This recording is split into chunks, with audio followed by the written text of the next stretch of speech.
Hey everyone, and welcome back to the Out Podcast. I'm your host, Nelson Carroll, and I'm joined today by your co-host, Delaney. Hey.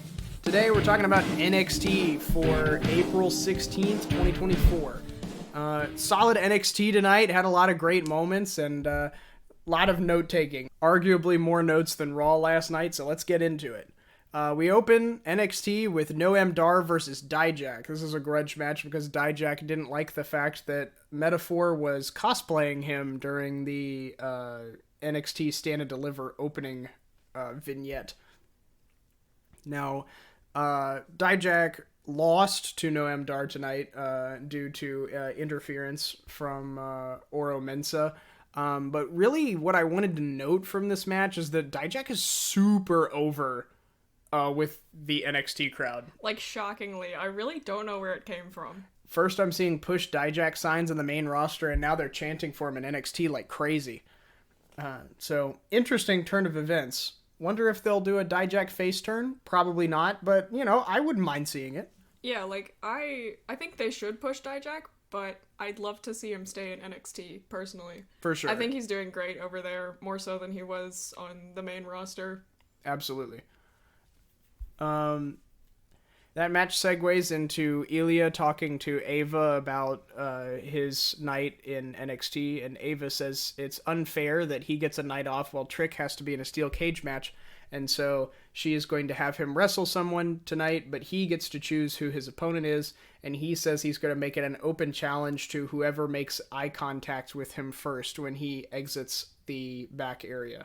So that gets put on hold until later in the night when that match starts.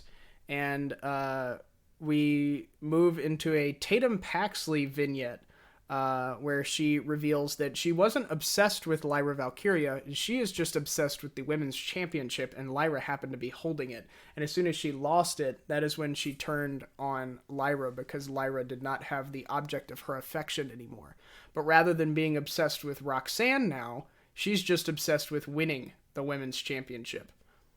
Honestly, I wouldn't hate to see Tatum with a championship run, even if it's a transitional run, like a short run. I doubt it's going to be at Spring Breakin', because Roxanne's only had it for, 2 weeks? Yeah. So, or a little over a week. So that being said, I'm not expecting it to happen at Spring Breakin', but somewhere down the line, I wouldn't hate to see it. I am personally a little disappointed that it wasn't, like, a Tatum and Lyra connection, like, friendship or whatever they wanted to turn it into, but I'm not angry with this. Yeah, this is an interesting turn of events. I'm interested to see where it goes. Next up is a match, Sol Ruca versus Lola Vice, which Lola wins due to Blair Davenport interfering with the match. Nothing special to say here other than Sol and Lola Vice always put on good matches, especially Sol Ruca. I'm a big Sol Ruca fan. Immediately after the match, Natalya appears on the Titantron to reveal to Lola Vice that she'll be taking on Natalya at Spring Breakin' in the first NXT Underground match. I don't know where they're going with this. Maybe they're trying to rekindle what Raw Underground was in 2020. Which, if they are, I don't know why, because Raw Underground failed miserably. But what was it supposed to be? I wasn't there for that. Well, neither was I, but from what I understood, it's supposed to be some kind of underground fighting club that's a little more violent. And the fights are a little more real. I don't remember if they were actual, like, semi-shoot fights, but I think they were. But it failed because there wasn't really a lot of interest in them. Yeah. But if anybody could make them work, it's Shawn Michaels. Yeah. Because Shawn Michaels is a great writer for WWE, and I think he would do well running it if need be. Yay, more blood. Yay, more blood. That being said, next we see NXT Anonymous is taking a video of Ridge Holland talking to Ava Raine, in which he is confronted by Joaquin Wilde for hurting him last week, and Ridge Holland pins Joaquin against the wall and then chokes him a little bit before exiting the room. We then cut to Ariana Grace talking about how, Ariana Grace meeting up with Gigi Dolan in a park and talking about how excited she is to give Gigi this amazing makeover, and Gigi is very obviously and clearly not interested in the makeover in the slightest, and seems annoyed. But hey, you know what?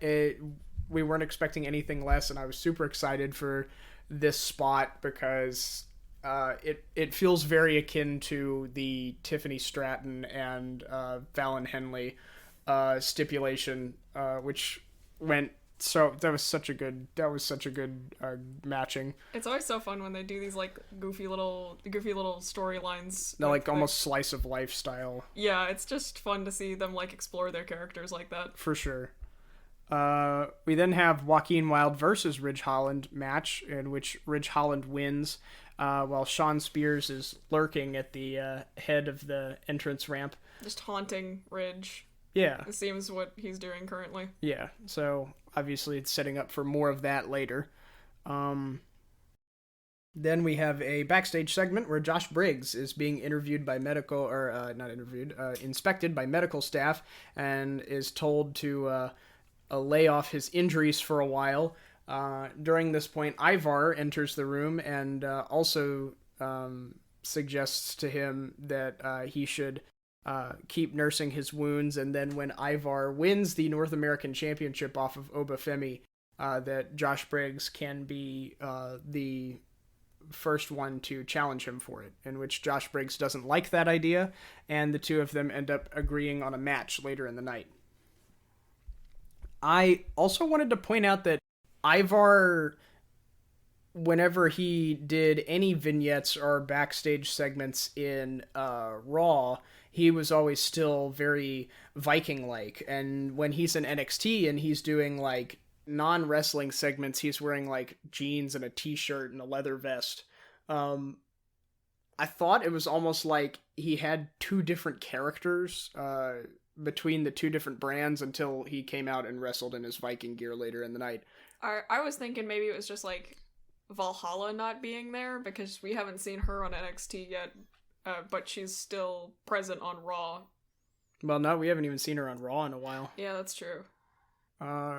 Thea Hale and Andre Chase, talk about the Great American Bash bet that he made on Thea, and after some discussion, they make up and share a little touching moment between the two of them, and finally wraps up that lingering storyline from Great American Bash last year. Great long-term storytelling there. Tony D'Angelo and the family come out and promo about how they're still trying to get all the gold in NXT, and they're interrupted by No Quarter Catch Crew, still sans Drew Gulak. And before long, and after a long verbal confrontation, Tony D'Angelo challenges the No Quarter Catch Crew for a shot at the Heritage Cup, which then ends in a brawl. Ilya enters and starts his match, and the entire men's locker room of NXT seems to run out to try and get a shot at his championship. But ultimately, Javon Evans, who comes in from behind and backflips over top of Ilya and lands in his eyesight, is the one who ends up gaining that shot at challenging Ilya. And I think the announcers said that he like jumped over the announce table from the crowd to get to the ring. Phenomenal. I mean, I was... I loved Javon Evans' debut last week. He's great, fantastic performer. Still love what he's doing. Obviously, I wasn't expecting him to win tonight, and he didn't. But man, that was just really, really fun to watch. Yeah, we threw out a lot of names when Ilya issued that open challenge of who should challenge him, but none of us said Javon Evans. And I was not disappointed in the slightest. Carmen Petrovic had a backstage segment, and I'm gonna be honest, I was chatting with people and wasn't actually paying attention to anything she was talking about, so I cannot honestly review that segment, though Lola Vice did come in and interrupt and talk trash about Natalya and NXT Underground before they segued into... Just Lola Vice also did say that during the contract signing next week for NXT Underground that she would have, quote unquote, somebody in her corner, which... Who do we think that could be? Who knows? There is no telling anymore in WWE. Yeah. But yeah. They segue from that into a encounter with Sol Ruka and Ava Raine, where Sol makes no bones about the fact that she's not done with Blair Davenport, and that at next week at Spring Break-In she wants to have a no DQ match with Blair Davenport. I've actually had the pleasure of watching Blair Davenport in a no DQ match live at Great American Bash, and I can tell you, between Sol Ruka's skills, Blair Davenport's skills, and Blair Davenport's penchant for putting on good no DQ matches, that we are in for a treat next week. I just hope Sol doesn't re-injure that knee during this match. Yeah, that would... I don't want to see or not see Sol again for another 9 months. Thea Hale comes out and has a match with Tatum Paxley. I don't remember the story behind why this match was happening from last I don't week. remember anything either. I think there was some interaction with them last week, and I feel like it spawned a match, and I cannot remember what the deal was. But really, it wasn't about the two of them, because JC Jane and Jasmine Nix interfered at the end of the match and cost Thea the match, in which Thea started brawling with JC Jane. And then while Thea was brawling with JC Jane, Lyra Valkyria jumped the barricade and started brawling with Tatum Paxley in the ring, and all hell just broke loose. It seems like Lyra's cut ties with Tatum because she kind of tried to make up with Tatum last week after she attacked her at not Great American Stand and Deliver. But it seems like both of them have kind of after Tatum, the bridge. Well, it was because Tatum attacked her after they tried to make up. So yes. Then we cut to a backstage segment with Roxanne Perez, where she talks about that Ava Raine talks about how hard her job is, but Roxanne says booking is easy because she books a match between her and whoever loses between Lyra and Tatum next week at Spring Break-In. Instead, Ava Raine comes in and informs her that it will in fact be a triple threat match between the three of them. And when Roxanne Perez gets upset, legitimately Ava responds with womp womp, which it was so funny. Honestly popped me the biggest for the entire night. Funniest segment and biggest pop that was received from me that night. The next match is Authors of Pain versus Idris Enofe and Malik Blade, which AOP wins as typical. And it wasn't a squash, but it was just not an entertaining match in general. I hate that because I think AOP has so much potential, but I just feel like they're not. And I think the other two are really good too. Yeah, I just feel like they're not being booked well. But afterwards, Axiom and Nathan Frazier come out and confront AOP and get into a shouting match with them and the rest of Final Testament. I just hope with the way they're trying to book AOP as like this big unstoppable force kind of thing that they don't end up taking the tag titles from Axiom and Nathan, because I really want them to have a long run with the tag titles. Same. We now go to the actual dress shopping segment between Gigi Dolan and Ariana Grace, and Gigi buys Ariana picks out a dress for Gigi, and she shreds it and makes it her own, and then makes Ariana pay for it with one of her 15 credit cards that she pulled out or something like that. Just a funny way to end that segment. I'm excited for what they're gonna do with it next week at Spring Break-In. Yeah, because she said she was gonna wear it to Spring Break-In. Josh Briggs versus Ivar match happens with Ivar pulling a W, which I'm excited for. The only thing I'm not excited for is the idea that potentially Ivar is going to get drafted back down to NXT. I mean, it's not like I'm not going to ever see him again, because I will just watch, because I watch NXT every week and I love NXT. But I think Ivar's doing really well in the main roster. I mean, he's really solidly remaining in the mid card, and he tends to lose, but he always looks great while he's losing. So yeah, he's an amazing performer. Right. So I think he's still got more potential on the main roster, but I understand if they want to send him in a different direction. And then finally we have our main event, which is Carmelo Hayes versus Trick Williams in a steel cage match. Pretty good steel cage match.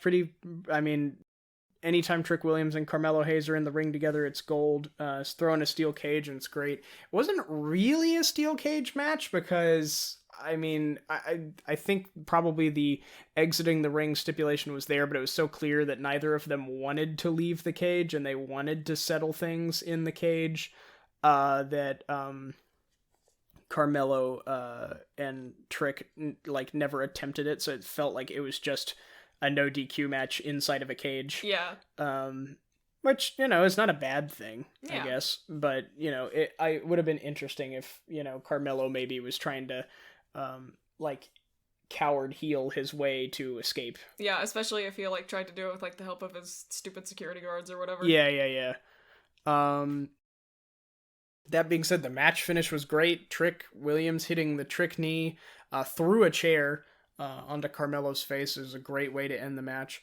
And I'm figuring that next week, when there is a title match between Ilya and Trick Williams, that Trick Williams is going to pull out the victory, and then Ilya and Carmelo are both going to get drafted up to the main roster in the draft. That's my theory, and we're going to see by the end of next week we will have a new NXT Men's Champion, or an NXT Champion, I guess. I wonder if they're going to try and wrap up the Trick and Carmelo feud at Spring Breakin', or if this was kind of their ending so far, if they're going to draft Carmelo up to SmackDown. I think this was the end. I think we're done now. Yeah. I think it's finally run its course. But yeah, that's NXT for the night, and the only really bit of news that I want to get into that's extra from last night is that I saw online that somebody, the link that was I featured in the last podcast, the URL letters and numbers that came after the WWE website, if you unscramble them, list the phrase June 15th AD, which is the same day that Clash at the Castle is taking place, which would lead one to believe that whatever is going on with Uncle Howdy and maybe the Wyatt Six, whatever they're doing, they could be re-debuting at Clash at the Castle. I cannot put into words how excited I am for this. Yes. I am thrilled and really want Clash at the Castle to happen right now. I'm trying to think about if they're bringing back the Wyatt Six. We have Uncle Howdy, Braun Strowman, Eric Rowan, Alexa Bliss. I have heard rumors that perhaps Broken Matt Hardy might be joining. That should be very interesting. Which then is 5, which then leaves who's 6? Jeff? Jeff's still under contract for a while. Does his contract expire before June? I don't know. I don't think so. I don't think it expires until September. Who else could be? Who knows? Joe Gacy? Joe Gacy, maybe. I don't know. In the spirit of NXT, we talked. Maybe it's Joe Gacy. Probably not. Yeah, it'd be interesting though. Yeah, it'd be funny. It feel like the Wyatt version of Sami Zayn joining the Bloodline. But that being said, that's the end of this week's episode. Thanks for joining us, and I hope you all have an amazing rest of your week, and I'll catch you all on Friday for my review of SmackDown. Actually, not my review of SmackDown. I will be too busy to watch SmackDown this week, but Delaney and host Alex from last night, Monday Night Raw, will be delivering to you their review of SmackDown this week, and I will catch you all for my review of Monday Night Raw next week. Be ready for me to talk way too much about the Bloodline on Friday, because I definitely will. Anyway, that is our review of NXT, and this is once again Nelson and Delaney signing off. Bye!